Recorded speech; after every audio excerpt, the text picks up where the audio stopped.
আবেগ অনুভূতিকে উজাড় করে দিয়ে খুশি মনে প্রাণবন্ত আওয়াজে উচ্চ কণ্ঠে কালিমাতুশ শুকর আদায় করে আমরা সকলেই খুশি হয়ে পড়ছি আলহামদুলিল্লাহ।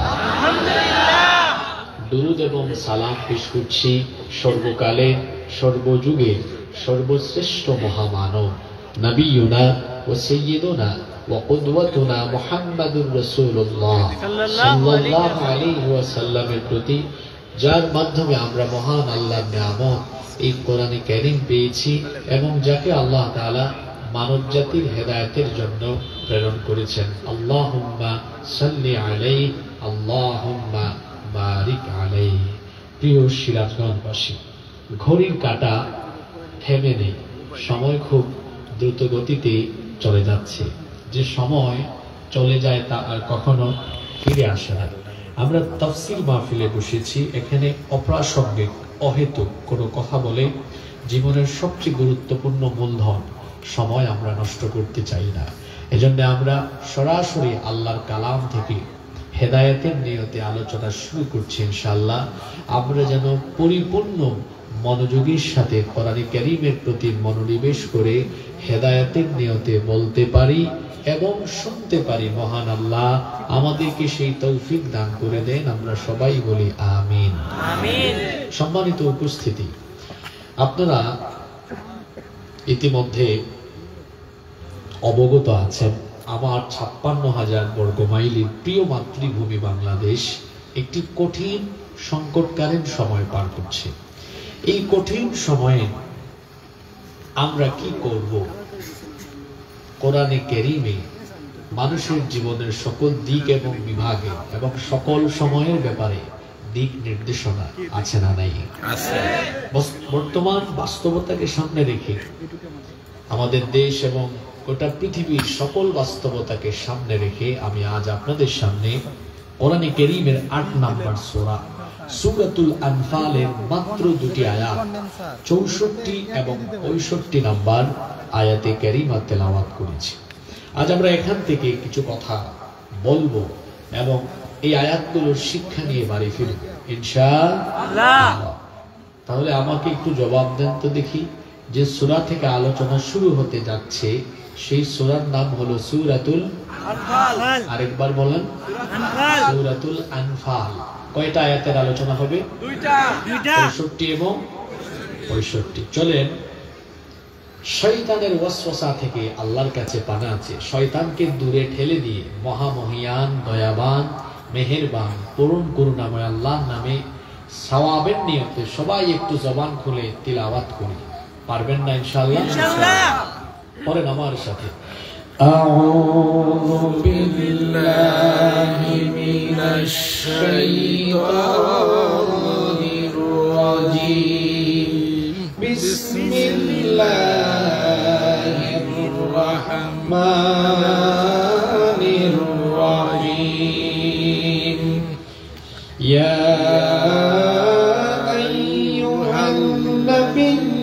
حسبك الله ومن اتبعك من المؤمنين। বিতাড়িত মরদুদ শয়তানের ওয়াসওয়াসা থেকে আল্লাহর কাছে পানাহ চাইছি।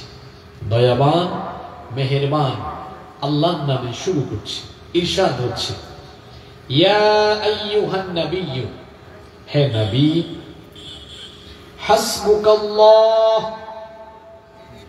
আপনার জন্য আল্লাহ তাআলাই যথেষ্ট। ওয়া মান ইত্তাবাআকা মিনাল মুমিনিন, আর আপনার অনুসারী মুমিনদের জন্য আল্লাহ তাআলা যথেষ্ট। সুবহানাল্লাহ। কোরআনে কারীম আমিও পড়ি, আপনিও পড়েন, কিন্তু যে ব্যক্তি হৃদয় দিয়ে কোরআন উপলব্ধি করে সেই ব্যক্তির বুঝ অন্যরকম। সূরা ফাতিহার তেলাওয়াত শুনে কেউ পিছন থেকে রেড সিগন্যাল মারে, হুজুর তাড়াতাড়ি পড়েন। আর কেউ বা আবার সূরা ফাতিহার তেলাওয়াত শুনে কলিজায় প্রশান্তি অনুভব করে আবেগের চোটে চক্ষু থেকে পানি ঝরা। আল্লাহু আকবার। দুজনের ফিলিংস অনুভূতি কি একরকম? না। আমি আজ আপনাদেরকে অনুরোধ করব, যতক্ষণ আমি এখানে কথা বলবো আপনাদের সকল প্রকার চিন্তা ভাবনা, সকল প্রকার ব্যস্ততাকে মাথা থেকে এখন রিমুভ করে দেন। এখন সবাই একটু আল্লাহর কোরআনের দিকে মনোনিবেশ করেন। পারবেন ইনশাআল্লাহ? ইনশাআল্লাহ। এই আয়াতের তরজমা হচ্ছে, হে নবী, আপনার জন্য এবং আপনার অনুসারী মুমিনদের জন্য আল্লাহ এনাফ, আল্লাহ যথেষ্ট। সুবহানাল্লাহ। কত বড় পাওয়ারফুল কথা এটা। এখানে কার কথা বলা হচ্ছে? আপনার কথা, আপনার কথা। আপনি মুমিন না? আপনি মুমিন, তো আপনার ব্যাপারে আল্লাহ বলছেন, ও নবী, আপনাকে অনুসরণ করে অনুসরণকারী মুমিনের জন্য আমি আল্লাহ যথেষ্ট। সুবহানাল্লাহ। যার সাথে আল্লাহ আছেন বলেন তো দেখি, তার শক্তি কম না বেশি? বেশি। যার সাথে আল্লাহ আছেন তাকে মোকাবেলা করার কোন শক্তি পৃথিবীতে আছে? নাই। জোরে বলতে হবে, আছে? যার সাথে আল্লাহ আছেন তাকে মোকাবেলা করার মতো কোন পরাশক্তি পৃথিবীতে নাই। আল্লাহ তাআলা যার সাথে থাকবেন তার কোনো ক্ষতি আসমান জমিনের অন্য কেউ করার কোনো ক্ষমতা রাখে? আমাদের জাতির পিতা, জাতির পিতাকে ইব্রাহিম আলাইহিস সালাম, জোরে বলেন ইব্রাহিম আলাইহিস সালাম। তিনি কি জোর করে জাতির পিতা হয়েছেন নাকি? জি না। তাকে জাতির পিতা যিনি বানিয়েছেন, গলার আওয়াজ বড় করে সবাই বলেন তিনি কে? আল্লাহ। সেই আল্লাহ বলছেন, মিল্লাত আবিকুম ইব্রাহিম, তোমাদের মিল্লাতের পিতা হলেন ইব্রাহিম। আমাদের জাতির পিতা আল্লাহর খলিল সাইয়েদনা ইব্রাহিম আলাইহিস সালাম, তিনি যখন ঈমানের দাওয়াত আরম্ভ করলেন, এই অপরাধে নমরুদ এবং তার বাহিনী গ্রেফতার করেন। তার জন্য বিশাল আয়তনের আগুনের কুণ্ডলী প্রজ্বলন করলো। বিরাট একটি এলাকা জুড়ে তারা আগুন জ্বালিয়ে দিল। সেখানে ইব্রাহিম আলাইহিস সালামকে নিক্ষেপ করে তাকে তারা পুড়িয়ে মারবে। সব ধরনের আয়োজন যখন তারা সম্পন্ন করলো, ফেরেশতা এসে বললেন, ওগো আল্লাহর খলিল ইব্রাহিম, আপনাকে নমরুদ এবং তার বাহিনী কিছুক্ষণ পরে আগুনের কুণ্ডলীতে ফেলে দিবে। আর এই অবস্থা দেখে আসমানের ফেরেশতা পর্যন্ত তারা আপনার এই অগ্নি পরীক্ষার পরিস্থিতি দেখে তারা বড় ব্যথিত, তারা বড় কষ্ট পেয়েছে। আপনি যদি আমাকে হুকুম করেন তো আমি চাইলে নমরুদের জ্বালানো এই অগ্নিকুণ্ডকে মুহূর্তের মধ্যে আমি চাইলে সাগরের মধ্যে তা নিক্ষেপ করতে পারবো। আল্লাহু আকবার। ইব্রাহিম আলাইহিস সালাম তখন বললেন, তুমি যে আমাকে এই কথা বললে, আমাকে হেল্প করার জন্য আল্লাহ তাআলা তোমাকে আদেশ করেছেন নাকি তুমি নিজে নিজেই কথা বলছো? ফেরেশতা তখন বললেন, আমাকে আল্লাহ এখনো হুকুম করেন নাই, আমি নিজে থেকে আপনার সাহায্যের জন্য এগিয়ে এসেছি। ইব্রাহিম আলাইহিস সালাম তখন বললেন, যদি আমার রব তোমাকে হুকুম না করেন তো তোমার মতো ফেরেশতার সাহায্য আমার দরকার নাই। আমি যে অগ্নিকুণ্ডে কিছুক্ষণ পরে আমার জন্য যে আগুনের কুণ্ডলী প্রস্তুত করা হয়েছে, সেখানে ঝাঁপ দিলে যদি আমার আল্লাহ খুশি হন তো আমার আল্লাহকে বলে দিও, একবার নয়, দুইবার নয়, আল্লাহ যতবার চাইবেন ততবার আমি আগুনে ঝাঁপ দিতে রাজি আছি। ফেরেশতাকে এরকম জাতির পিতা শোনায় দিলেন। কি সুন্দর কথা বললেন, আল্লাহ সেটাকে কোরআনের আয়াত বানিয়ে দিলেন। তিনি তখন বললেন, হাসবুনাল্লাহু ওয়া নি'মাল ওয়াকিল। হাসবুনাল্লাহ, আমার জন্য আল্লাহ যথেষ্ট, ওয়া নি'মাল ওয়াকিল, তিনি আমার অভিভাবক, আমার তোমার সাহায্যের দরকার নাই, আমার জন্য আমার আল্লাহ যথেষ্ট। সুবহানাল্লাহ। আল্লাহ তাআলা বললেন, ও আমার খলিল ইব্রাহিম, আমি তো এটাই দেখতে চেয়েছিলাম, এই আগুনের পরীক্ষায় অবতীর্ণ হয়ে আমার উপস্থিতি, আমি যে তোমার সাথে আছি এটা তুমি ফিল করতে পারো কিনা। কিন্তু কঠিন পরীক্ষায় তো তুমি উত্তীর্ণ হয়ে গেলে, তুমি নমরুদের অগ্নিকুণ্ডের সামনেও নমরুদের বিরাট বাহিনীকে এবং আগুনের কুণ্ডলীকে কোনো ভয় পেলে না, কারণ আমার উপরে তোমার ঈমান ছিল দৃঢ়, আমার উপরে তোমার অবিচলতা ছিল অত্যন্ত দৃঢ়। এই জন্য ইব্রাহিম খুশি হয়ে গেল। আমিও দেখবো আজ নমরুদের আগুন তোমারে কেমনে জ্বালায়। আল্লাহ তাআলা সঙ্গে সঙ্গে আগুনকে হুকুম করলেন। সবাই একটু জোরে বলেন তো দেখি, আগুনের মালিক যিনি তিনি কে? আল্লাহ। সে আল্লাহ আগুনকে বললেন, ইয়া নারু কুনি বারদান ওয়া সালামান আলা ইব্রাহিম। হে আগুন, তোমার স্বভাব হলো জ্বালিয়ে দেওয়া, পুড়িয়ে দেওয়া, ছারখার করে দেওয়া, কিন্তু আজ তুমি তোমার স্বভাবের বিপরীত কাজ করবে। আমার খলিল ইব্রাহিমকে যখন নমরুদ আর তার বাহিনী আগুনের কুণ্ডলিতে ফেলে দিবে, তুমি তোমার স্বভাব মতো আজকে আমার ইব্রাহিমকে জ্বালাবে না, পুড়াবে না, বরং আমার ইব্রাহিমের জন্য তুমি আজকে শান্তিদায়ক, আরামদায়ক হয়ে যাও। নমরুদ এবং তার বাহিনী জাতির পিতাকে আগুনের কুণ্ডলিতে ফেলে দিল। নমরুদ তার বাহিনী নিয়ে খুশিতে নাচতেছে। সে ভাবতেছে আমার দুশমন, আমার শত্রু ইব্রাহিম আজকে শেষ, তাকে আজ আগুনে জ্বালিয়ে পুড়িয়ে ছারখার করে দেওয়া হবে। সবাই যখন আনন্দে আত্মহারা, খুশিতে মাতোয়ারা, কিছুক্ষণ পরে এসে একজন নমরুদকে বলে, লিডার অবস্থা কিন্তু বেশি ভালো না, খুশি হওয়ার কোনো কারণ নাই। নমরুদ বলল, কেন খুশি হব না? আজকে আমার জন্য খুশির দিন, আমার জন্য আনন্দের দিন। সে বলল, না লিডার, অত বেশি খুশির খবর না। আমরা ইব্রাহিমকে আগুনের কুণ্ডলিতে ফেলেছি, কিন্তু আগুনের পাওয়ার আজকে কমে গেছে। আগুন জ্বালাতে পারে না, পোড়াতেও পারে না। তাকায় দেখেন, আগুন আজকে ইব্রাহিমের জন্য ফুল বাগান হয়ে গিয়েছে। নমরুদের যারা বিশাল অগ্নিকুণ্ড জাতির পিতার কোনো ক্ষতি সাধন করতে পারে নাই, কারণ জাতির পিতার সাথে যিনি ছিলেন, চিৎকার করে সবাই বলেন, তিনি কে? আল্লাহ। সে আল্লাহ যার সাথে থাকবেন, ওই ব্যক্তিকে কেউ কোনো ক্ষতি করতে পারবে না, ওই ব্যক্তিকে দুনিয়ার কেউ মোকাবেলা করতে পারবে না। ওইদিকে আল্লাহর নবী সাইয়েদনা মুসা আলাইহিস সালাম তার উম্মত নিয়ে বড় টেনশনে, উম্মত নিয়ে বড় পেরেশানিতে আছেন, কারণ অত্যাচারী, স্বৈরাচারী, জালেম শাসক ফেরাউন মুসা নবীর উম্মত বনি ইসরাইলের উপরে অবর্ণনীয় মাত্রায় জুলুম, নির্যাতন, নিষ্পেষণ চালাচ্ছে। তিনি তার উম্মতের নাজাতের জন্য পেরেশান। এমন সময় আল্লাহ একদিন তাকে বললেন, আজকে রাতের বেলা তোমার উম্মত নিয়ে মিশর ত্যাগ করো, হিজরত করে অন্যত্র রওনা করো। আল্লাহর নবী মুসা আলাইহিস সালাম তিনি আল্লাহর হুকুম মোতাবেক তার উম্মত বনি ইসরাইলকে নিয়ে অজানা গন্তব্যে রওনা করলেন। এই খবর ফেরাউনের কানে চলে গেল। ফেরাউন তার বাহিনী নিয়ে পেছন থেকে ধাওয়া করলো।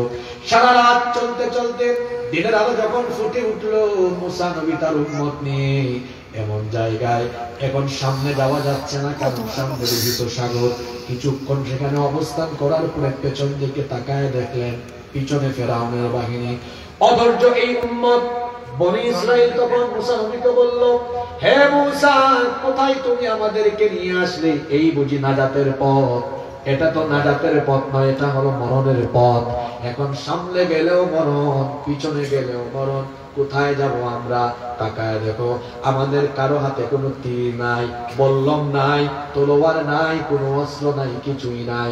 ওই দিকে দেখো ফেরাউনের বাহিনীর হাতে অস্ত্র শস্ত্রের অভাব নাই, তাদের সাথে সব আছে, আমাদের সাথে কিছুই নাই। কঠিন এই মুহূর্তে মুসা নবী এমন কথা তার উম্মতদেরকে বললেন, সেই কথা আল্লাহর এত ভালো লাগলো, আল্লাহ তার কথাটাকে কোরআনে কারিমে উঠায় দিলেন। মুসা নবী তখন বললেন, আমার উম্মত বনি ইসরাইল শোনো, কে বলেছে আমাদের সাথে কেউ নাই? অবশ্যই আমাদের সাথে এক শক্তিমান, মহা সর্বশক্তিমান সত্তা আছেন, তোমরা সেটা উপলব্ধি করতে পারছো না। মুসা নবী তখন উম্মতকে বললেন, কাল্লা ইন্না মাইয়া রাব্বি সায়াহদিন। কখনো নয়, ইন্না মাইয়া রাব্বি, কে বলেছে আমাদের সাথে কেউ নাই? নিশ্চয়ই আমাদের সাথে আমাদের রব আছেন, তিনি কে? সায়াহদিন, খুব তাড়াতাড়ি তিনি আমাদেরকে নাজাতের পথ দেখায় দিবেন। বলেন তো দেখি, মুসা নবীর উম্মতের কোনো অস্ত্র শস্ত্র ছিল না, ওইদিকে ফেরাউনের সব ছিল। ফেরাউনের সব থাকা সত্ত্বেও সেই দিন কি ফেরাউন মুসা নবী এবং ইমানদারদেরকে মোকাবেলা করতে পেরেছিল নাকি? না। আমি দুর্বল ইমানদার দেখতে পারি না, একদম দেখতে পারি না। কথা ভালো করে জবাব দিবেন, মনোযোগ দিয়ে শুনবেন আর বলবেন, মুসা নবীর উম্মতকে ফেরাউন সেদিন মোকাবেলা করতে পেরেছে? আপনি কি শুধু শুনেন না একটু বুঝে বুঝে শুনেন? এদিকে সবার অস্ত্র আছে। কি অস্ত্র? মরণাস্ত্র। দল্লি মাইরা ফেলতে পারবে এমন মরণাস্ত্র আছে, আছে না? এটার কাছে কিছু আছে না। তো মুসা নবীর উম্মত বলতেছে আমরা আজকে শেষ, কচু কাটা করে ফেলবে ফেরাউন। আমাদের সাথে কিছু নাই, ওদের সাথে সব আছে। মুসা নবী বলছেন আমাদের সাথে এমন একজন আছে যা তাদের নাই। আমাদের সাথে যিনি আছেন তিনি কে? সে আল্লাহ বললেন মুসা তোমার ঈমান দেখে আমার বড় ভালো লাগলো, যাও রাস্তা বানায় দিলাম, এই রাস্তা দিয়ে সাগর ক্রস করো। আর ফেরাউনের বাহিনীকে আজ তুমি আর তোমার উম্মত মোকাবেলা করার দরকার নাই। আজকে তোমার উম্মতকে আমি আল্লাহ নাজাত দিব এবং ফেরাউনের বাহিনীকে আমি আল্লাহ আজ নিজে শায়েস্তা করব। আল্লাহু আকবার। সে আল্লাহ ফেরাউনের দল বলকে লোহিত সাগরে চুবায়া চুবায়া তাদেরকে আল্লাহ ধ্বংস করে দিয়েছেন। সেই আল্লাহর শক্তি, সে আল্লাহর ক্ষমতা এখনো আছে না নাই? তাহলে বোঝা গেল আল্লাহ যার সাথে আছেন তার ক্ষতি কেউ করতে পারে না। আরো একটি ঘটনা শোনানোর পরে আমি এই আয়াতের গভীরে আপনাদেরকে নিয়ে প্রবেশ করব। অনেকে মনে করছেন হুজুর আপনি আজকে এই আয়াত কেন আলোচনার জন্য নির্ধারণ করলেন? 5-7 মিনিট পরে বুঝবেন এই আয়াত কেন চুজ করেছি। আপনার ইমানের ব্যাটারিতে একেবারে কমতে কমতে ব্যাটারিতে ডাউন হয়ে গেছে। আজকের আয়াত আপনার ইমানের ব্যাটারিকে লুট করে দিবে ইনশাআল্লাহ। আল্লাহর নবী আমাদের প্রিয় নবী রাহমাতাল লিল আলামিন মুহাম্মদুর রাসূলুল্লাহ, সবাই আমার সাথে বলেন সাল্লাল্লাহু আলাইহি ওয়াসাল্লাম মক্কায় কাফির মুশরিকদের কঠিন জুলুম নির্যাতন নিষ্পেষণ এর সম্মুখীন যখন হয়ে গেলেন, আল্লাহর হুকুমে হিজরতের আদেশ পাওয়ার পরে তিনি এবার তার সফর সাথী আবু বকর সিদ্দিক রাদিয়াল্লাহু আনহুকে নিয়ে তিনি রাতের অন্ধকারে মক্কা ত্যাগ করলেন, হিজরতের উদ্দেশ্যে রওনা করলেন। পথ চলতে চলতে ফজরের ওয়াক্ত হয়ে যাচ্ছে, এমন সময় আবু বকর রাদিয়াল্লাহু আনহু বললেন, ওগো আল্লাহর হাবিব, দিন শুরু হতে চলেছে, যদি সূর্য উঠে যায় আর আমরা এভাবেই পথ চলতে থাকি কাফেরদের নজর আমরা এড়াতে পারবো না, তারা ধরে ফেললে আমাদেরকে কঠিন শাস্তির সম্মুখীন করবে। চলেন আমরা এই গারে সূরে অবস্থান নেই। তারা তখন ফজরের ঠিক আগ মুহূর্তে গারে সূরের মধ্যে অবস্থান নিলেন। এত ছোট একটি গুহা, খুবই সংকীর্ণ। এই সংকীর্ণ গুহায় তারা যখন অবস্থান নিলেন, দিনের বেলা কাফিরের দল এই গুহার একেবারে কাছাকাছি চলে আসলো। আবু বকর রাদিয়াল্লাহু আনহু তিনি তখন বললেন, ওগো আল্লাহর নবী, মনে হয় আজ আমরা ধরা পড়ে গিয়েছি, কারণ এটা এত ছোট আর সংকীর্ণ গুহা। আমরা একটু মাথা উঁচু করে বসলে উপর থেকে দেখা যায়, কাছে আসলে পরে গুহার ভেতরে কে আছে তা বোঝা যায়। সম্ভবত কিছুক্ষণের মধ্যে আমরা ধরা পড়ে যাব। আমরা সংখ্যায় কম, তারা সংখ্যায় বেশি, ওদের কাছে অস্ত্র শস্ত্র সব আছে, আমাদের সাথে তো কিছুই নাই। আল্লাহর নবী তখন তার হিজরতের সাথী আবু বকর রাদিয়াল্লাহু আনহুকে এমন এক কথা বললেন, আল্লাহর এই কথাটা এত ভালো লাগলো, আল্লাহ এটাও কোরআনে কারিমে উঠাইয়া দিলেন। আল্লাহর নবী তখন আবু বকর রাদিয়াল্লাহু আনহুকে বললেন, আবু বকর, কে বলেছে আমরা দুইজন? কে বলেছে আমরা আমাদের সাথে আর কেউ নাই? আমরা দুইজন নয়, আমাদের সাথে আরো একজন আছেন। তিনি বলে দিলেন, লা তাহজান ইন্নাল্লাহা মা'ানা, ভয় পেও না, নিশ্চয়ই আমাদের সাথে আছেন কে? আল্লাহ। মহিলার মতো না, পুরুষ মানুষের মতো বলেন, আমাদের সাথে আছেন কি? আল্লাহ। তিনটা ঘটনা থেকে তিনটা আয়াত তেলাওয়াত করে কি বোঝাতে চাইলাম? ইব্রাহিম নবীর কাহিনী বললাম, আল্লাহ ছিলেন, আগুন পুড়াইতে পারেন না। মুসা নবীর কাহিনী বললাম, আল্লাহ ছিলেন, ফেরাউন মারতে পারে নাই, উল্টা মরেছে। নবীজির কাহিনীটা টান দিলাম, দুইজন ছিলেন, গুহায় অবস্থান নিয়েছেন, কাফিররা কাছে এসেছে, ধরতে পারে নাই, সাথে ছিলেন কে? আল্লাহ। সে আল্লাহ যার সাথে থাকবেন, সেই মুসলমানকে মোকাবেলা করার শক্তি দুনিয়ার কারোর মধ্যেই থাকবে না। বসেন, ওনারে বসান।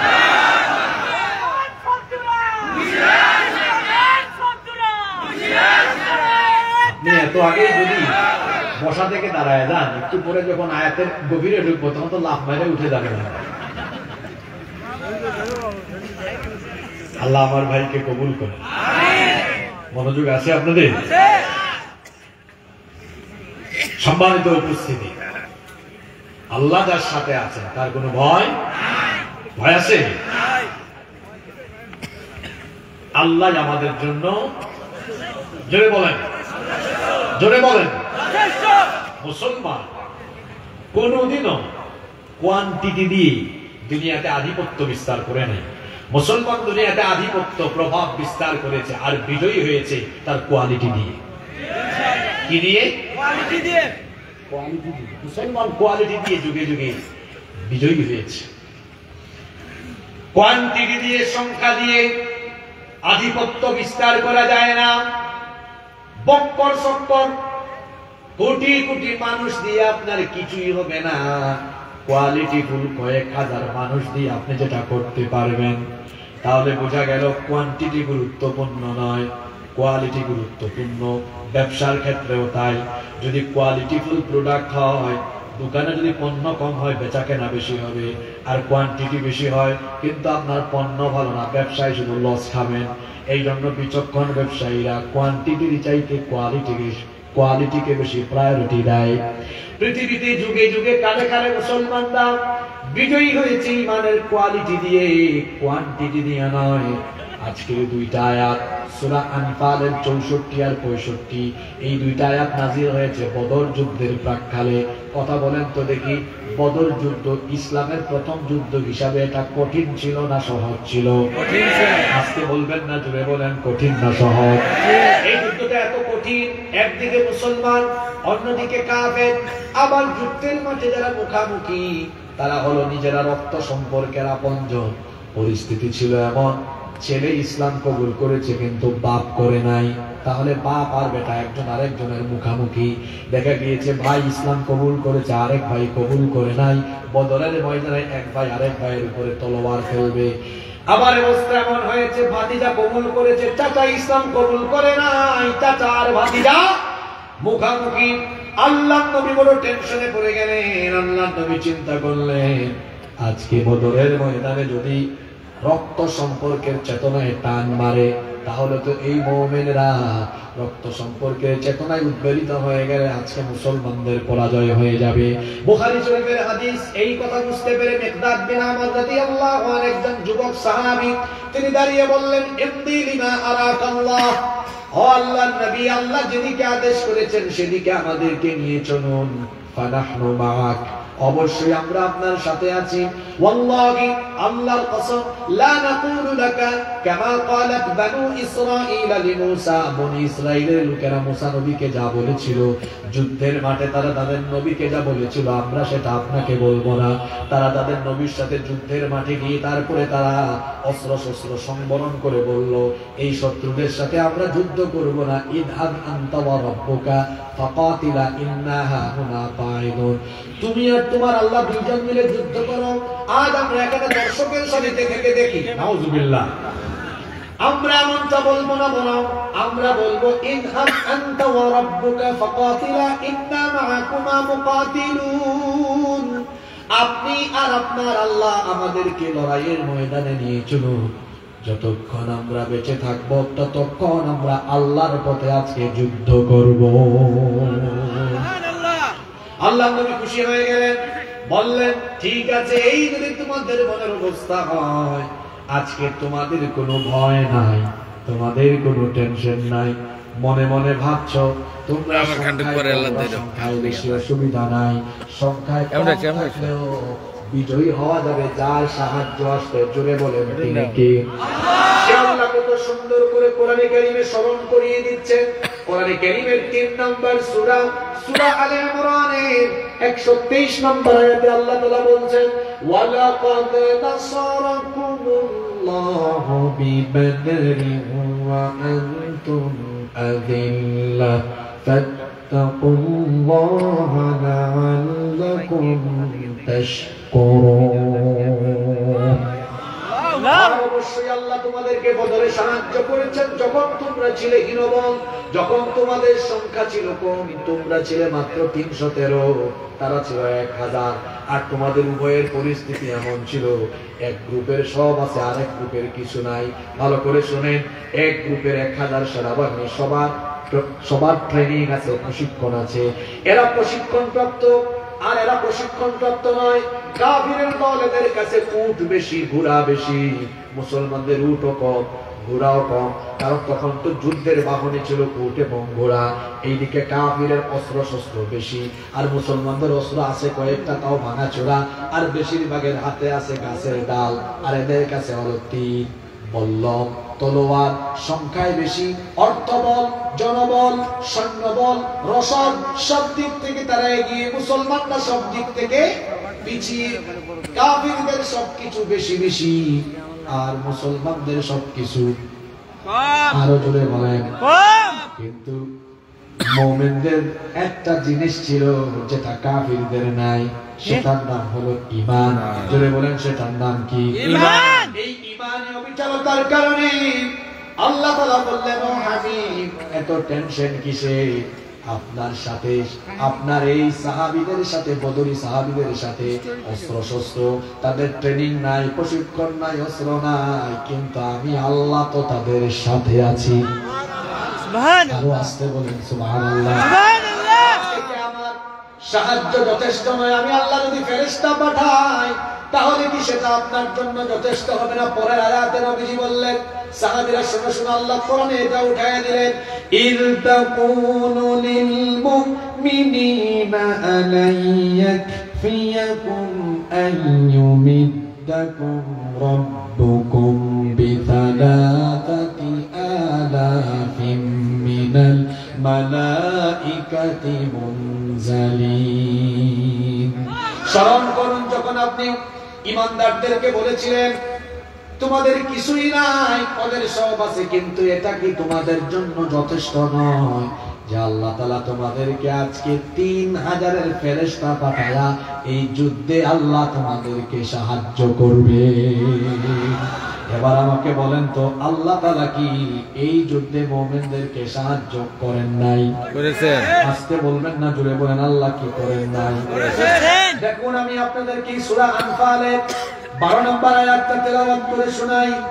আল্লাহ যখন মুমিনদেরকে যুদ্ধে বিজয়ের জন্য ওয়াদা দিলেন, এই ওয়াদাটা কেমনে বাস্তবায়ন করলেন?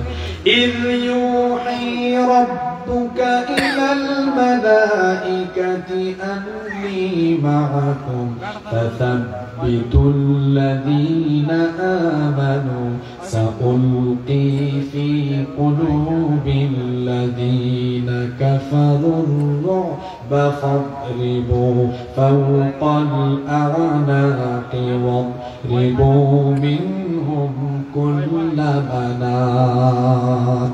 আল্লাহ বলছেন, স্মরণ করুন, যখন আপনার রব ফেরেশতাদেরকে ডেকে বললেন, আমি আমার নবীকে ওয়াদা দিয়েছি বদরে আজ আমি তাকে সাহায্য করব, তোমরা নেমে যাও, আমি তোমাদের সাথে আছি, যুদ্ধের ময়দানে গিয়ে এমন অবস্থান নাও, ফাতাব্বিতুল্লাযীনা আমানু, যাতে করে ঈমানদাররা যুদ্ধের ময়দানে একেবারে দৃঢ়ভাবে দাঁড়িয়ে থাকে, কাফেররা যেন পিছু হটাতে না পারে। আল্লাহু আকবার, আল্লাহু আকবার। কোরআনে কারীমের শব্দ চয়নের নমুনাটা কত চমৎকার হতে পারে দেখুন। আল্লাহ বলছেন, সাউলকি ফী কুলুবিল্লাযীনা কাফারুর রু'ব, আল্লাহ বললেন, যাও ফেরেশতারা নামো, আমি কাফেরদের অন্তরে ভয় ঢুকায়া দিব। আমি যখন তাদের অন্তরে ভয় ঢুকায়া দিব, ফাদরিবু ফাওকাল আ'নাক, দেখেন আল্লাহ কি বলছেন, ফাদরিবু ফাওকাল আ'নাক, তোমরা নামো, নেমে গিয়ে আমার মুমিনরা কাম করার আগে তোমরা কাম করো। কি করবা? ফাদরিবু ফাওকাল আ'নাক, প্রত্যেকটা কাফিরের গর্দানের উপরে আঘাত করে মাথা আলাদা করো। আল্লাহু আকবার, আল্লাহু আকবার। ফাদরিবু ফাওকাল আ'নাক, গর্দানের উপরে আঘাত করে মাথা আলাদা করতে থাকো। ওয়াদরিবু মিনহুম কুল্লা বানান, জুড়ায় জুড়ায় মারো। এখন এই যে আল্লাহ এই আদেশ দিলেন ফেরেশতাদেরকে, জুড়ে বলেন কাকে? কোন যুদ্ধে? বদরের যুদ্ধে। বলেন কোন যুদ্ধে? বদরের যুদ্ধে। কাকে আদেশ দিলেন? কিসের আদেশ? কিসের আদেশ? মারার আদেশ। এবার আসেন তো ফেরেশতা ঠিক মতো কুপাকুপি করছে কিনা এটা একজন কাফিরের মুখ থেকে শুনি, আর আরেকজন বদরি সাহাবীর মুখ থেকে শুনি। আবু জাহেলের পুরার নাম ছিল ইকরিমা, আবু জাহেলের ছেলের নাম কি? ইকরিমা বলছে, বদরের যুদ্ধে আমরা 1000 ট্রেনিং প্রাপ্ত প্রশিক্ষিত অস্ত্র শস্ত্রে সজ্জিত বাহিনী নিয়ে যখন আমরা আনন্দের সাথে মুসলমানদেরকে অ্যাটাকিং এর জন্য যাচ্ছি, মনে বড় আনন্দ, এরা দুর্বল বাহিনী কয়েক মিনিটে শেষ করে ফেলবো। কিন্তু আমরা যখনই তাদের কাছে ঘেঁষবার চেষ্টা করলাম, কাছে ঘেঁষার আগেই দেখলাম আমাদের নেতৃবৃন্দের শরীর থেকে মাথাটা কারা এসে জানি সাদা সাদা কাপড় পরিধান করে তুফানের মতো আলাদা করে দিচ্ছে। এই হলো আবু জেহেলের ছেলের বয়ান। আরেকজন বদরি সাহাবী আবু দাউদ ইবনে মাজিরা রাদিয়াল্লাহু আনহু তিনি বলছেন, আমি এক মুশরিকের গায়ে আঘাত করতে যাব, আমি তলোয়ারটা উঁচু করে ধরলাম, তলোয়ারটা উঁচু করে ধরা মাত্রই দেখলাম ওই কাফেরের শরীর থেকে মাথাটা কে জানি আলাদা করে দিল। ডানে বামে তাকালাম, কাউকে দেখলাম না। হঠাৎ করে সাদা পোশাক পরিহিত একজনকে দেখলাম, আমার চোখের সামনে হঠাৎ করে আবার অদৃশ্য হয়ে গেল। এইভাবে করে আল্লাহ তাআলা দুর্বল 313 জন মুমিন যারা ছিলেন ইমানের কোয়ালিটিতে ডেভেলপ, ইমানের কোয়ালিটিতে সমৃদ্ধ, ইমানের কোয়ালিটিতে সমৃদ্ধ থাকার কারণে কোয়ান্টিটিতে সমৃদ্ধ, প্রশিক্ষণে সমৃদ্ধ 1000 কাফেরের বিরাট সৈন্যবাহিনীকে ফেরেশতা পাঠায়া শায়েস্তা করে বদরের যুদ্ধে ইমানের কোয়ালিটিতে উত্তীর্ণ মুমিনদেরকে যিনি বিজয় দিয়েছেন তিনি কে? আল্লাহ। সে আল্লাহ এখন আর নাই, আছে থাকলেও আগের মতো পাওয়ার নাই, আছে বলেন। বলবেন হুজুর তো এই আয়াত তিলাওয়াত করে এতগুলো রেফারেন্স টেনে আনলেন কেন? কেন জানেন না? আজ পাশের দেশ আমাদেরকে ভয় দেখায়, ঠিক আছে কথা? পপুলেশন কম, মিলিটারি কম, তোমাদের তেমন কিছুই নাই, ব্যাককলের দল। কে বলেছে আমাদের কিছু নাই? আমাদের এমন জিনিস আছে যা তোমাদের নাই। আমাদের ঈমান আছে, তোমাদের ঈমান নাই। এই ঈমানের কোয়ালিটিতে 14 কোটি মুসলমান যদি নিজেকে ডেভেলপ করে দাঁড়িয়ে যায়, ভারত কেন গোটা পৃথিবী তাদেরকে মোকাবেলা করতে পারবে না। আল্লাহু আকবার। চাইছিলাম আপনাদেরকে একবারে সুযোগ দিব না, আর 10-15টা মিনিট অপেক্ষা করেন, দিব না। আমার বাকি কথাগুলো বলতে দিবেন না আমারে। আজকে আলোচনার জন্য আয়াত চুজ করলাম কয়টা? 2টা। আমি এখন একটার ভিতরে আছি। পরের আয়াত এত সাংঘাতিক, এই আয়াত আপনার ঈমানের বেটা দিকে 10% থেকে মুহূর্তে 90% উঠাবে। আলহামদুলিল্লাহ। কি বিশ্বাস হয়? ইনশাআল্লাহ। আমি তো এখন প্রথমটাতে আছি, 64তে আছি। 65তে যখন যাব আপনার ব্যাটারি দেখেন না, এখন কিছু অ্যাডাপ্টার বের হইছে, কি বলে এটাকে? Fast charging. কি ফাস্ট চার্জিং বের হইছে না? তো এই আয়াতটাও এই কঠিন সময়ের জন্য আপনার ঈমানকে ফাস্ট চার্জিং করে দিবে। জোরে বলেন ইনশাআল্লাহ। আগামীকালকে আবার কমিটিকে বলবেন না যে হুজুর কোথা থেকে আসছে রাজনৈতিক ওয়াজ করে গেছে। না, এটা রাজনৈতিক ওয়াজ না। আমি সব জায়গায় আমল আখলাকের বয়ান করি বেশি, কিন্তু পরিস্থিতি বুঝে কথা বলা এটাও বক্তৃতার একটা আর্ট।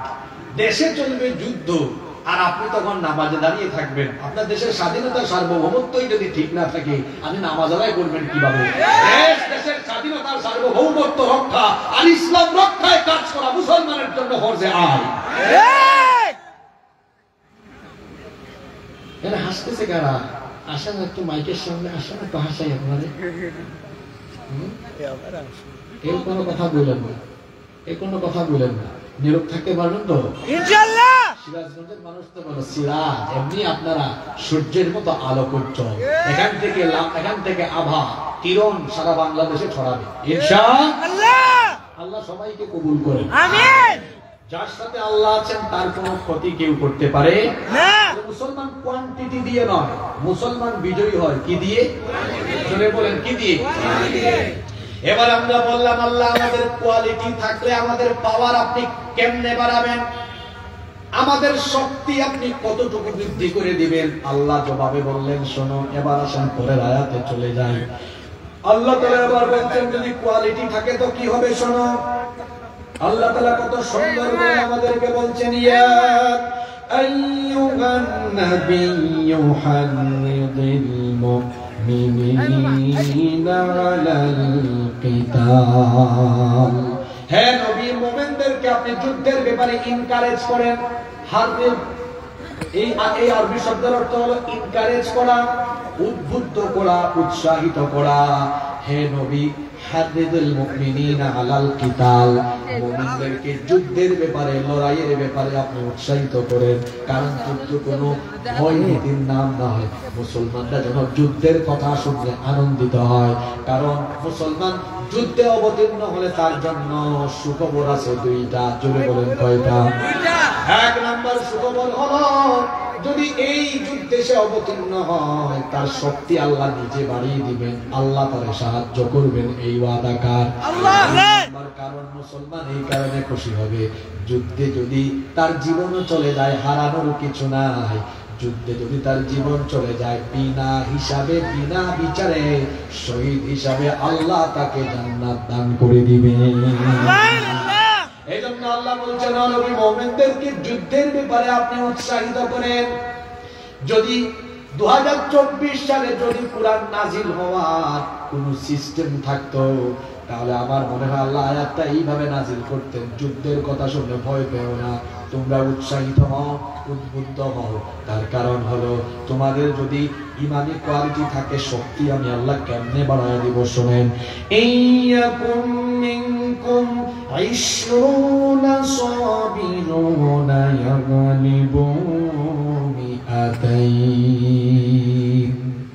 যদি যুদ্ধের ময়দানে অবিচল থাকা, দৃঢ় থাকা তোমাদের সংখ্যা মাত্র 20 জন হয়, এমন শক্তি তোমাদেরকে আমি দিব, 200 জনকে তোমরা 20 জন মোকাবেলা করতে পারবে। সুবহানাল্লাহ। আলেম ওলামারা আছেন, খায়বার যুদ্ধের কথা জানেন না? আলী রাদিয়াল্লাহু আনহু এটা কি হাতে নিয়েছিলেন? দরজা, কপাট। এই কপাটকে কয়েকজন লাগে আলগাইতে। অথচ নবীজি বললেন, আজকে আল্লাহ খায়বারের বিজয় তোমার হাতে দিবেন। ওই দিন আল্লাহ তার শরীরে এত শক্তি দিয়েছেন, এক হাতে তলোয়ার, আরেক হাতে কপাট নিয়ে একদম ঠিসঠাস। বুঝছেন তো? যুদ্ধ শেষ হওয়ার পরে আলী রাদিয়াল্লাহু আনহু ওই কপাট যখন আলগাইতে যাবেন, একটু আলগাইতে পারেন না। তিনি শরম পাইছেন। মুসলমানরা কিভাবে যে মনে হয় এই বীরত্বের কথা মিথ্যা। আল্লাহ নবী বললেন, এটা মিথ্যা নয়। যখন আমার আলী কাফেরদের মোকাবেলা ঈমান নিয়ে দাঁড়িয়েছে, আল্লাহ তার শরীরে এই শক্তি দান করেছেন। সুবহানাল্লাহ। জুলাই আগস্টে এত শক্তি এদেশের মানুষ কোথা থেকে পেয়েছে? আল্লাহ। এই শক্তির উৎস কি? আল্লাহ। আল্লাহ। কথা বলেন, আল্লাহ। চিন্তা করেন ব্যাপারটা। গুলি দাঁড়াইলেই গুলি করে, কথা বলাও যায় না, দাঁড়ালেই গুলি করে দেয়, ধরে নিয়ে আয় না, ঘরে ঢুকায় দেয়। এরপরেও এদেশের ছাত্র জনতা বুক ভরা সাহস, ইমানি চেতনা আর দেশপ্রেম নিয়ে যখন দাঁড়িয়েছে, আল্লাহ তাদেরকে সাহায্য করেছেন। আমার দেশে কিছু ব্যাককল পাওয়া যায়, কারণ আমি এদেরকে ব্যাককল বলি, মাস্টার মাইন্ড খুঁজি। উনি প্ল্যান মেকার, উনি মাস্টার মাইন্ড। কিসের মাস্টার মাইন্ড? এখানে সফলতা দিয়ে যার সাহায্যে এসেছে, তিনি কে? আল্লাহ। জোরে বলেন, তিনি কে? আল্লাহ। আল্লাহ বলছেন, ইমানি কোয়ালিটি নিয়ে যদি দাঁড়াও, 20 জনের গায়ে এত শক্তি দিব, 200 জনকে মোকাবেলা করতে পারে। মোল্লার কথা না আল্লাহর কথা? আল্লাহর। 64-65 নাম্বার আয়াত এভাবে খুলে তরজমা সহ পড়বেন, ইমানের ব্যাটারি দ্বারা চার্জ দেন ইনশাআল্লাহ। আয়াত কিন্তু শেষ না। এরপরে আল্লাহ বলছেন, ওয়া ইন ইয়াকুম মিনকুম মিআতুন ইয়াগলিবু আলফান মিনাল্লাযীনা কাফারু বিআন্নাহুম কওমুন লা ইয়াফকাহুন। আর ইমানি কোয়ালিটিতে সমৃদ্ধ মুসলমানের সংখ্যা যদি 100 হয়, তাহলে এমন শক্তি দিব 100 জন 1000 জনকে পরাজিত করে দিবে। দেখি বলেন তো, 20 জনে 20 জনে 200। এইদিকে মানুষ বেশি, বলেন 20 জনে 200। 100 জনে ভাগ করলে একজনের ভাগে পড়ে কয়জন? বলেন একটা অঙ্ক করতেছি, কয়জন? এই হিসাবটা কি আমার নিজের মন গড়া না কোরআনের? বলেন কোরআনের। তাহলে বাংলাদেশকে তারা যে হুমকি দেয় 14 কোটি 5 মিনিটে কভার করে ফেলবো, শেষ করে ফেলবো, ব্যাককলের দল।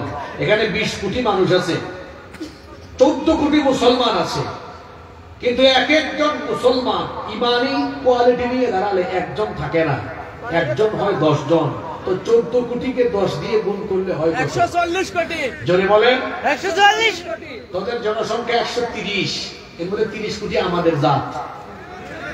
জোরে বলেন 30 গুণ 10 300 কোটি। আর এইদিকে 140 কোটি, 440 কোটি। পাটা পুটাইলের মাঝখানে থাকলে যা হয়, এইদিকে বাংলাদেশ ওইদিকে ভারতের মুসলমান, পাটা পুটাইলের মাঝখানে ঢুকায় তোমাদেরকে শেষ করে ফেলবে। 14 কোটি মুসলমানের সামনে আল্লাহর দুশমন 100 কোটি দাঁড়িয়েও কিছুই করতে পারবে না। আমরা যুদ্ধ চাই না, আমরা শান্তি চাই, শান্তির পক্ষে।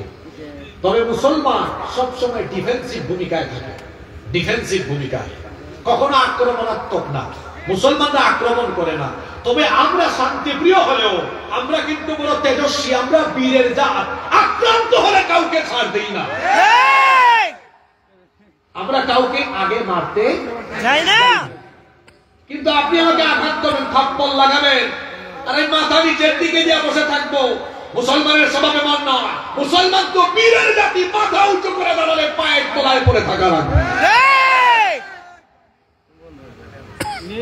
আজ ভারত বাংলাদেশের সাথে যে উত্তেজনাকর পরিস্থিতি সৃষ্টি করেছে, তার জন্য তারা নিজেরা দায়ী। কিরকম? 5ই আগস্টের পর থেকে আজ 8 ডিসেম্বর পর্যন্ত তারা তাদের মিডিয়ায় মিথ্যাচার, অপপ্রচার একচেটিয়া চালিয়ে 2 দেশকে আজ এই উত্তেজনাকর পরিস্থিতির সম্মুখীন করেছে। 5 আগস্টের পর থেকে তাদের মিডিয়া অপপ্রচার হয়েছে। বাংলাদেশে নাকি হিন্দুদের বাড়িঘর, অমুসলিমরা এখানে নাকি নির্যাতিত বাড়িঘর পুড়ে দেওয়া হচ্ছে। এই কথাটা কি বাস্তবিক সত্য? বাস্তবতা হলো এদেশে হিন্দুরা, সংখ্যালঘুরা জামাইয়া ধরে আছে। বরং বিপরীত চিত্র ভারতে, সেখানে মুসলমানরা সংখ্যালঘু হিসাবে অত্যন্ত নির্যাতিত অবস্থায় আছে। গুজরাটে, সিকিমে, হায়দ্রাবাদে, কাশ্মীরে আরএসএস এর গুন্ডারা আর উগ্রবাদী বিজেপি জঙ্গিরা কি করেছে তা আমাদের অজানা নয়। গত সপ্তাহে তো 4 জন ভাইকে মসজিদে তারা হত্যা করেছে। আমার দেশকে গৃহযুদ্ধের দিকে ঠেলে দেওয়ার জন্য তারা তাদের 5 গোলামদেরকে সাথে নিয়ে অসৎ উদ্দেশ্যে বিভিন্ন পরিকল্পনা করে এই বাংলাদেশকে অস্থিতিশীল করা সব ধরনের অপচেষ্টা করছে। কিন্তু আমরা ঐক্যবদ্ধ থাকলে তাদের প্রত্যেকটি কূটকৌশল এবং ষড়যন্ত্রকে আমরা ব্যর্থ করে দিব ইনশাআল্লাহ। সর্বশেষ, আপনারা আছেন না ঘুমাই গেছেন? জরুরি কিছু কথা বলবো, মনোযোগ থাকা লাগবে, থাকবে তো ইনশাআল্লাহ। আমি একটা হাদিস পড়বো, যে হাদিসটা নবীজি এই যে আজকের উত্তেজনাকর পরিস্থিতি, এই যুদ্ধাবস্থা, এটা 1500 বছর আগে ভবিষ্যৎবাণী করে গিয়েছেন মুহাম্মদুর রাসূলুল্লাহ সাল্লাল্লাহু আলাইহি ওয়াসাল্লাম। একটু অপেক্ষা করে 2 মিনিট হাদিসটা পড়বো, তার আগে বলছি, সর্বশেষ ইসকন নামে এক উগ্রবাদী সংগঠন দিয়ে বাংলাদেশের পরিস্থিতিকে আজ কত জটিল করে ফেলা হয়েছে। ইসকন এর চিন্ময় কুমার দাস ব্রহ্মচারীর বক্তব্য ইউটিউবে আছে। আগের সরকারের আমলে সে কি বক্তব্য দিয়েছে আপনারা এটা শুনবেন। ভারতীয় আধিপত্যবাদ কায়েমে, ভারতীয় এজেন্ডা বাস্তবায়নে ইসকন কাজ করছে। ইসকন হলো একটি সন্ত্রাসী সংগঠন যা পৃথিবীর বেশ কয়েকটি দেশে নিষিদ্ধ। Malaysia, Singapore, Indonesia, Pakistan, Afghanistan, Uzbekistan, Kazakhstan, Turkmenistan, সৌদি আরব সহ অনেকগুলো দেশে রাষ্ট্রীয়ভাবে এরা নিষিদ্ধ। কি কারণে নিষিদ্ধ? কারণ এদের কর্মকাণ্ডগুলো ধর্মভিত্তিক নয়, বরং এদের কর্মকাণ্ডগুলো উস্কানিমূলক। ইসকনের ফুল নেম হচ্ছে international society for Krishna consciousness, Bangla যার অর্থ হলো আন্তর্জাতিক কৃষ্ণ ভাবনামৃত সংঘ। এর হেডকোয়ার্টার ভারতের পশ্চিমবঙ্গের নদিয়া জেলার মায়াপুরে, কিন্তু এই সংগঠন 1966 সালে প্রতিষ্ঠা হয়েছে মার্কিন যুক্তরাষ্ট্রের নিউ ইয়র্কে। আর এর প্রতিষ্ঠাতা হলো অভয় চরণারবিন্দ ভক্তি বেদান্ত স্বামী প্রভুপাদ। এর এত লম্বা নাম, তার নামের শেষে আসে প্রভুপাদ। তার প্রভুপাদের পাদ কেটে এই প্রভু অংশ তার অনুসারীদের অনেকে ধার করে ওইদিকে নিষ্পত করেছে, এজন্য তার অনুসারী অনেকের নামের শেষে প্রভু আছে। চিন্ময় জানেন না আপনারা? ওইখান থেকে এটা ধার করে আনা, কর্জ করে আনা, ওইদিকে নিষ্পত করেছে। নিষ্পত বুঝেন তো, আলেমরা আছেন না, নিষ্পত সম্পর্কযুক্ত করেছে ওইদিকে। শুনে নেবার আশ্চর্যজনক তথ্য হলো, যে ব্যক্তি এই সংগঠন প্রতিষ্ঠা করেছে সে হিন্দুদের শিক্ষালয়ে পড়াশোনা করে নাই, পড়াশোনা করেছে খ্রিস্টানদের চার্চে। বলা হয় এটি নাকি হিন্দুদের ধর্মীয় সংগঠন, কিন্তু বাস্তব কথা হলো এটা হিন্দু লেবাসধারী ইহুদি নিয়ন্ত্রিত সংগঠন। এই সংগঠনের মূল চেতনা হলো পৃথিবীকে মুসলমান মুক্ত করো। বুঝে থাকলে বলেন, পৃথিবীকে কি মুক্ত করো? মুসলমান মুক্ত করো। এটা কাদের চেতনা? ইহুদিদের। ইসকনের চেতনা। কাদের চেতনা? এই জন্য তারা দেখবেন ভারত সহ বাংলাদেশেও অনেক সময় হত্যাকাণ্ডে এমন ভাবে ঘটিয়েছে, প্রকাশ্যে দিবালুকে। গত সপ্তাহে চট্টগ্রামে এই যে সাইফুল ইসলাম আলিফ, সে আর আমি একই বিশ্ববিদ্যালয়ের ছাত্র। সে যে ইউনিভার্সিটিতে পড়াশোনা করেছে, আমি ওই ইউনিভার্সিটি থেকে পড়াশোনা শেষ করেছি। দিনের বেলায় অ্যাডভোকেট সাইফুল ইসলাম আলিফ আমার ভাইটাকে প্রকাশ্যে দিবালুকে যেভাবে এরা কুপিয়ে হত্যা করেছে, এদের এই কর্মকাণ্ড দেখে মনে হচ্ছে মানুষ হত্যা, গু হত্যা, তারা বলে গরু হত্যা, প্রাণী হত্যা মহাপাপ, কিন্তু যেমনি মানুষ মারে কাজ কারবার দেখে মনে হয় মানুষ হত্যা তাদের কাছে পুণ্যের কাজ, সওয়াবের কাজ। দিনের বেলা যেভাবে আমার এই ভাইকে দিবালুকে মানুষের সামনে কুপিয়ে হত্যা করেছে, এর থেকে প্রমাণ হয় এই ইসকন, এই সংগঠনটি হলো গুন্ডা পান্ডা আর সন্ত্রাস লালন পালনকারী একটি জঙ্গিবাদী দল। এই জন্য সরকারকে আমরা আহ্বান করব, জঙ্গিবাদী উগ্রবাদী চরমপন্থী সংগঠন হিসাবে বাংলাদেশে রাষ্ট্রীয়ভাবে ইসকনকে নিষিদ্ধ করতে হবে।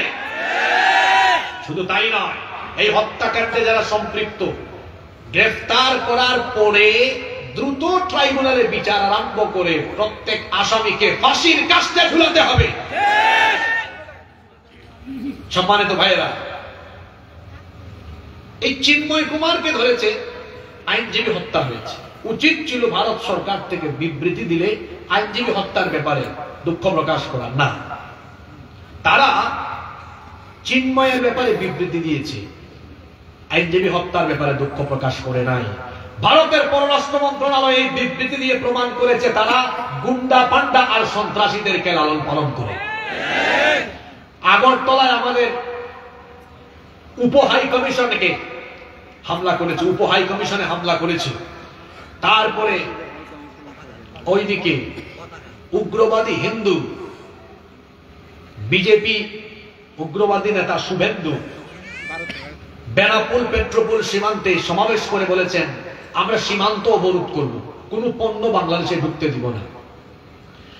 আজকে থেকে 8-9 দিন আগের কথা, সেই দিন আমি শরীয়তপুরে মাহফিলে, ওই দিনই আমি তার বক্তব্যের জবাবে বলেছিলাম, শরীয়তপুর সহ গোটা বাংলাদেশের প্রত্যেকটি নাগরিককে আমি বলবো, চুপ করে বসে থাকুন, তার আলু তার পেঁয়াজ তার চিনি সীমান্তে সে আটকে রাখুক, তার আলু তার পেঁয়াজ ওখানে পচে যাক, দেখবেন 1 সপ্তাহ পরে এমনিতেই বাংলাদেশের মানুষের পা ধরবে। ঠিক এই বক্তব্য দেওয়ার 7 দিন পরেই দেখেন নাই গত পরশুদিন সেখানে কি হচ্ছে, বাংলাদেশিদের জন্য পণ্য ছাড় দেওয়া হবে। ভারতের কলকাতার এক টিভি চ্যানেলের সাংবাদিক রাস্তায় একজনকে ধরেছে, সে বলেছে খুব কষ্ট হচ্ছে আমাদের, আধা পেট খেয়ে আছি গো।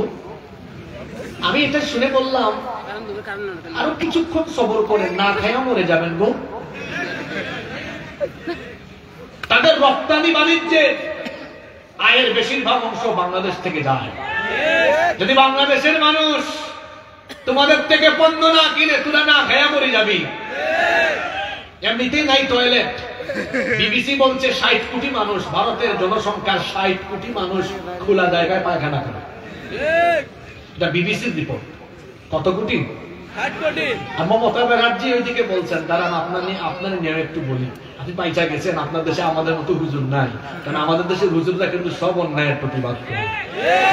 বিবিসি বলেছে, বিবিসির প্রতিবেদনটা, হ্যাঁ, আপনি প্রায় 100 কোটি টাকার উপরে স্যানিটাইজেশন থেকে দুর্নীতি করেছেন। আপনার কলকাতার মানুষকে আমি নিজে 2017 সালে একবার ওই যে দক্ষিণ 24 পরগনায় মাহফিলে দিয়েছি, বুঝছেন। তো রাতের বেলা মাহফিল শেষ করে মসজিদ পাশে ইস্তিনজা করে বাড়িতে ঢুকেছে। সকালবেলা ওই যে নেতাজি সুভাষচন্দ্র বসু এয়ারপোর্ট থেকে ফ্লাইট হবে ঢাকায়, তো আমি ওই বাড়িতে অবস্থান নিলাম। ফজরের আজানের সময় উঠছি, ওই বাড়ির ছেলে ও কলকাতা ইউনিভার্সিটিতে পড়ে, তারে বললাম আমাকে একটু ওয়াশরুমে নিয়ে যাও। তো সে বললো হুজুর আসেন, ঘর থেকে বাইর করলো। আমি ভাবলাম আমাদের দেশেও তো অনেক গ্রামে টয়লেট অনেকের বাড়ির বাহিরে থাকতে পারে এরকম, কিন্তু এখানে আমার নিয়ে হাঁটে। আমি বলি ভাই কই যান? কই হুজুর যাচ্ছি তো। না জঙ্গলে না, শুনেন, যাইতে যাইতে হঠাৎ করে বলে হুজুর আমি দাঁড়ায় আছি, আপনি সোজা চোখ, আপনি যান ওখানে গিয়ে আপনি দেখবেন টয়লেট আছে। আমি ভাবছি সত্যি মনে হয়। আচ্ছা, অনেকক্ষণ আগাইছি, আগাই দেখি কিছুই নাই। আমি ফিরে এসে বললাম ভাই দেখি তো কিছুই পাইলাম না। ভাই হুজুর কেন? আপনি দেখেন না এই টাইমে অনেকেই কাম সারে। আমি বললাম রে তুই আমার খেজুর ভাবছো, আমি কি হুজুর? আমি এই কাম করবো কিভাবে? হুজুর আমাদের এখানে এইভাবেই কাম সারে। বললাম ভাই তোর কাম নাই, তুই আমার এই নাম মসজিদে যা। আমি মসজিদে গেলাম, গিয়ে সেখানে ইস্তিনজা করে ওযু করে নামাজ আদায় করলাম। এই হলো ওদের অবস্থা। তোদের নাই টয়লেট, স্যানিটাইজেশন ব্যবস্থা ভালো না।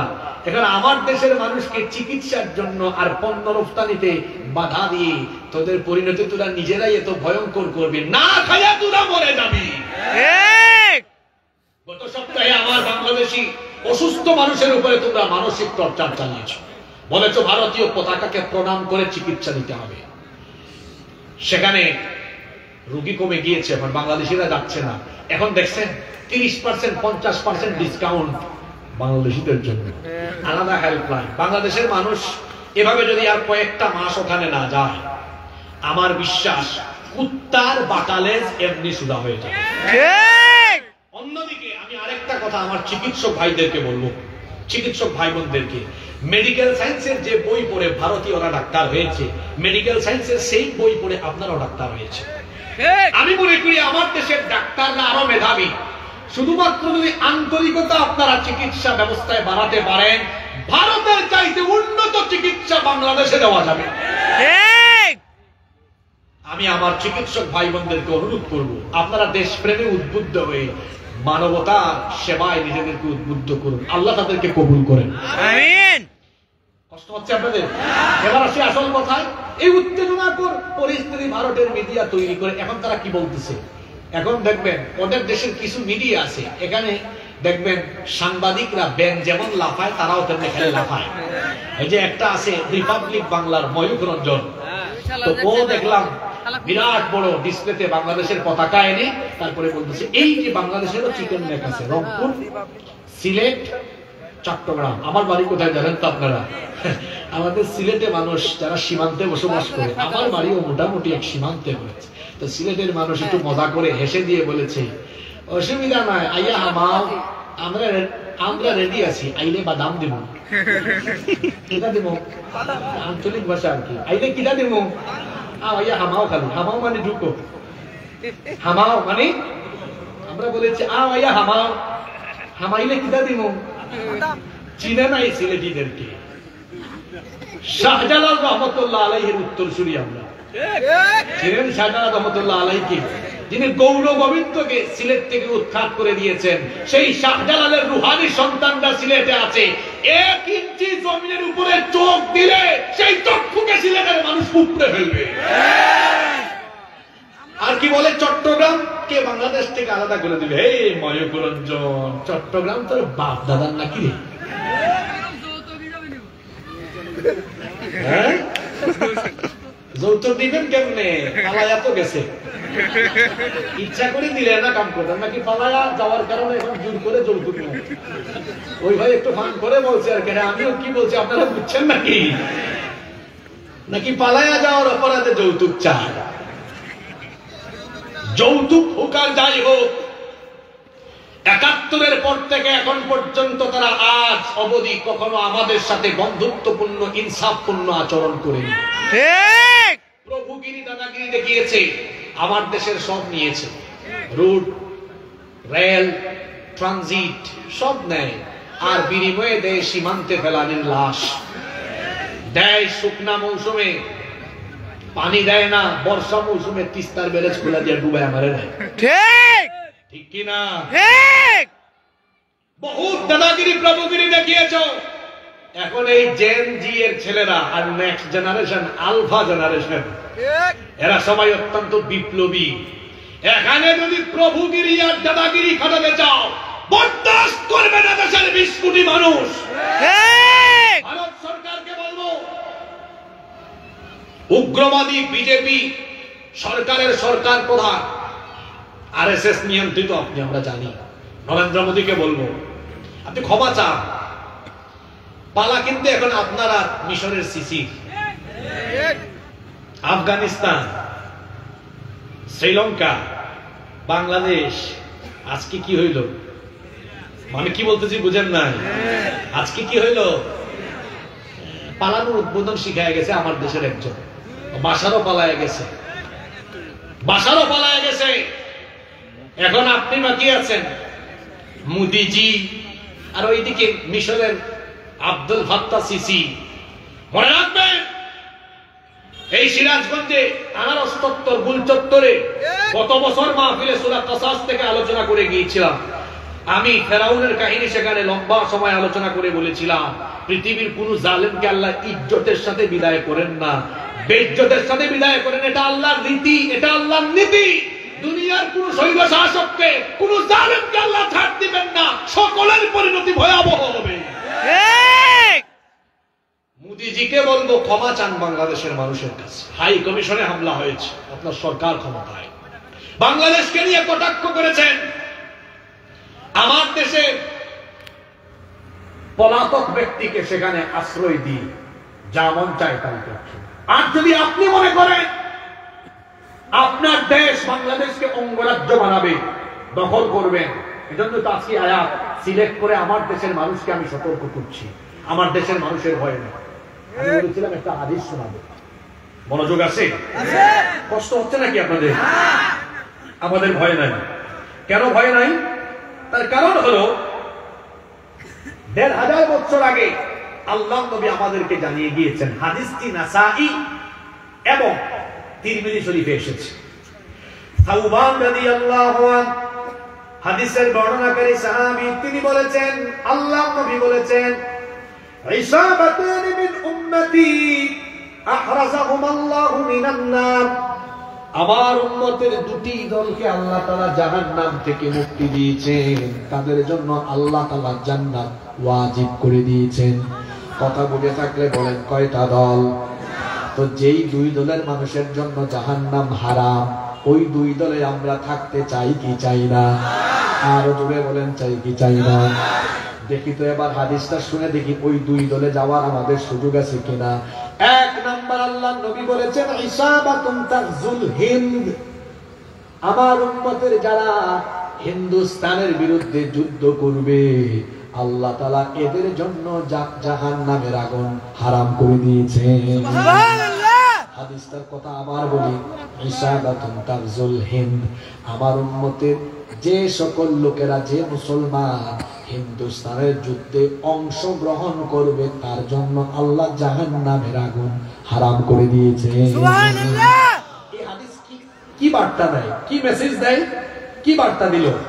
১৫০০ বছর আগের বলার কথা। তার মানে নবীজি জানতেন হিন্দুস্তানে একটা ভয়াবহ যুদ্ধ, তবে হিন্দুস্তানের সাথে মুসলমানদের যুদ্ধ এটা ১৫ হিজরিতে ওমর রাদিয়াল্লাহু আনহু থেকে শুরু হয়েছে ধারাবাহিকভাবে। ১৫, ৩৮, ৪৪, ৯২ 402 এরকম বিভিন্ন হিজরিতে এই যুদ্ধগুলো সংগঠিত হয়েছে, পর্যায়ক্রমে হচ্ছে, এখনো যদি আবার হয় এটা আমাদের তো বিরাট সুযোগ। আমরা আগে বলেছি আমরা যুদ্ধ চাই না, যুদ্ধ চাই না, কিন্তু ডিফেন্সিভ ভূমিকায় থেকে আক্রান্ত হয়ে গেলে ছাড় দিব না গো।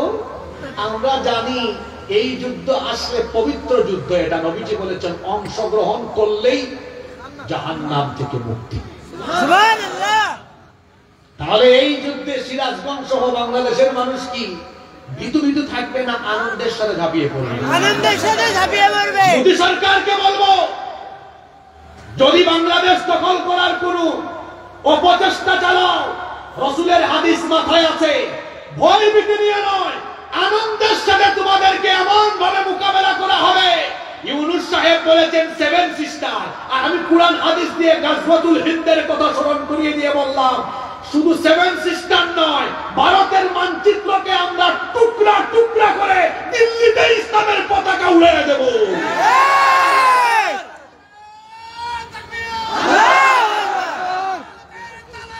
হুঁশিয়ার সাবধান, হুঁশিয়ার সাবধান। শুধু দালাল নয়, শুধু দালাল নয়, ভারতও সাবধান হোক। গাজওয়াতুল, সবাই বলেন গাজওয়াতুল হিন্দ, হিন্দুস্তানের সাথে যে যুদ্ধ হবে, এই যুদ্ধকে আমরা ভয় করি না। আরে আমরা ভয় করব কেন? উহারা চাহুক, আমার জাতীয় কবি বলেছেন, উহারা চাহুক দাসের জীবন, আমরা শহীদি দরজা চাই। নিত্য মৃত্যু ভিতরা, পুরা মৃত্যু কোথায় খুঁজে বেড়াই। আল্লাহু আকবার, আল্লাহু আকবার। নবীজি বলেছেন আমার উম্মতের 2টা দল জাহান্নাম থেকে মাফ পাবে। সুবহানাল্লাহ, সুবহানাল্লাহ। একদল যারা কাদের বিরুদ্ধে যুদ্ধ করবে? হিন্দুস্তান। কার বিরুদ্ধে? আরেক দল বাকি আছে না, আরেক দলকে আল্লাহর নবী বলেছেন ইসাবাতুন তাগজু, ইসাবাতুন তাকুনু মা ঈসা ইবনে মারইয়াম আলাইহিস সালাম। আরেক দল হলো যারা ঈসা আলাইহিস সালামের সৈন্য হবে, ঈসা আলাইহিস সালামের সাথে থাকবে। আমরা জানি পৃথিবীর একজন নবীর এখনো মৃত্যু হয় নাই, ইন্তেকাল হয় নাই, সেই নবীর নাম হলো ঈসা আলাইহিস সালাম। যদিও খ্রিস্টানদের আকীদা হলো তারা ঈসা আলাইহিস সালামকে শুলে চড়িয়ে হত্যা করেছে, কিন্তু যাকে তারা শুলে চড়িয়ে হত্যা করেছে তিনি ঈসা ছিলেন না, ওই ব্যক্তি ছিল ঈসা। এটা ছিল যে সৈন্যরা ঘরে ঢুকেছিল তাদের মধ্যে একজনকে ঈসা নবীর রূপ দিয়েছেন কে? আল্লাহ। আর ঈসা নবীকে আল্লাহ আসমানে উঠায়েছেন, তার কারণ হলো 2টা কারণ। একটা কারণ আল্লাহ তাকে হেফাজত করলেন, 2 নম্বর কারণ হলো ঈসা নবী আল্লাহর কাছে দোয়া করেছেন, আল্লাহ শেষ নবী তো আমার পরেই আসবে, তুমি যদি আমাকে তার উম্মত বানাতা তাহলে আমার মনের আশা পূরণ হয়ে যেত। আল্লাহ বললেন যাও, মনের আশাটা পূরণ করে দিলাম, তোমারে আমি নবীও বানালাম, মৃত্যু না দিয়ে লম্বা হায়াত দিয়ে বাঁচিয়ে রাখবো, যাতে করে শেষ নবীর উম্মত আমি তোমাকে বানাতে পারি। সেই ঈসা নবী শেষ নবীর উম্মত হিসাবে কিছুদিন পরে আসবেন সিরিয়াতে। কোন দেশে? সিরিয়া। সিরিয়া, এটা অনেক ফজিলত আছে। আজকে আমার ফেসবুক পেজে স্টেজে উঠার আগে কয়েকটা হাদিস পোস্ট করলাম সিরিয়ার ফজিলত। আল্লাহ রাসূল বলেছেন সিরিয়া হচ্ছে আরদুল মাহশার ওয়াল মানশার, এটা হবে কিয়ামতের ময়দান। আল্লাহ নবী বলেছেন এই সিরিয়া হবে কিয়ামতের আগে মুসলিম বিশ্বের হৃৎপিণ্ড। সিরিয়া হবে, আল্লাহ নবী বলেছেন সিরিয়া হবে কিয়ামতের আগে ক্ষমতার হেডকোয়ার্টার। সিরিয়া থেকে গোটা বিশ্ব শাসন করা হবে। ইমাম মাহদী আসবেন, ইমাম মাহদী গোটা পৃথিবী শাসন করবেন, আর সেই গোটা পৃথিবীর ক্ষমতার কেন্দ্রবিন্দু, তার হেডকোয়ার্টার, হেড অফিস হবে কোথায়? সিরিয়া। ঈসা আলাইহিস সালাম আসবেন কোথায়? সিরিয়ার কোথায়? আল্লাহ নবী বলেছেন সিরিয়ার পূর্ব দিকে সাদা গম্বুজওয়ালা একটি মসজিদে ফজরের নামাজের সময় 2 জন ফেরেশতার কাঁধের উপরে ভর করে মসজিদের ছাদে তিনি অবতরণ করবেন। সুবহানাল্লাহ। ইমাম মাহদী নামাজের ইমামতির জন্য যাবেন, ইকামত হয়ে যাবে, তাকায় দেখবেন, তিনি দেখেই চিনে ফেলবেন দাড়ি থেকে টপ করে পানি পড়ছে, দেখেই চিনবেন, বলবেন আসেন আপনি ইমামের জায়গায় দাঁড়ান। ঈসা আলাইহিস সালাম এসে বলবেন না, আমি ইমামতির জন্য আসি নাই, আমার আল্লাহ আসল কামের জন্য পাঠাইছেন, আজকে আপনি ইমামতি করেন, আমি পেছনে মুক্তাদি মুসল্লি হব, নামাজ শেষ হবে। ঈসা আলাইহিস সালাম বলবেন দাজ্জালের দাজ্জালীয় দিনের শেষ দিন আজ, আমাকে আল্লাহ পাঠিয়েছেন দাজ্জালকে হত্যা করার জন্য। আল্লাহ নবী বলেছেন সেই দিন ঈসা আলাইহিস সালামের সাথী যারা হবে তাদের সব গুনাহ সুবহানাল্লাহ, আল্লাহ তাদেরকে জাহান্নাম থেকে মুক্তি দিবেন সুবহানাল্লাহ। যদি আমরা হায়াতে ইমাম মাহদিকে দেখি পাই, তারা তো সিরিয়ায় থাকবে, অসুবিধা নাই, কালো পতাকা নিয়ে আমরা ইমাম মাহদি আর ঈসা আলাইহিস সালামের সৈন্য হব। কারা কারা রাজি নাই হাত তুলে? অসুবিধা নাই, দুশের খেলায়। আল্লাহ আমাদের মুখের টানেন না, ভিতরের টানেন। সুবহানাল্লাহ পড়েন। ইমাম মাহদির সৈন্য হতে রাজি আছেন তো? ইনশাআল্লাহ। তাহলে দুইটার মধ্যে যে কোনো একটা অপশন। হাদিসটা মনে রাখেন, এটা গাজওয়াতুল হিন্দের ব্যাপারে প্রায় 7-8টা হাদিস এসেছে। এটা হলো একমাত্র হাদিস যে হাদিসের ব্যাপারে মুহাদ্দিসিনে কেরামের মন্তব্য হলো এই হাদিসের সনদ সহিহ। আর বাকি আরো কয়েকটা হাদিস আছে সনদের দিক থেকে মুহাদ্দিসিনগণ বলেছেন এগুলো সনদ হলো দাঈফ। যেমন এক হাদিসে যেটা আবু বকর রাদিয়াল্লাহু আনহু বলেছেন, ও নবী, আমি বেঁচে থাকলে জানমাল দিয়ে ওই যুদ্ধে শহীদ হব।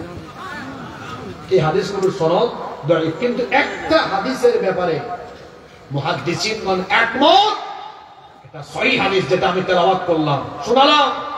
আমার উম্মতের দুই দলকে আল্লাহ জাহান্নাম থেকে মুক্তি দিবেন। এক দল যারা হিন্দুস্তানের বিরুদ্ধে যুদ্ধ করবে, আরেক দল যারা ঈসা আলাইহিস সালামের অনুসারী হবে। এই দুই দলে থাকতে কারা কারা রাজি? দুই হাত তুলে দেখান তো।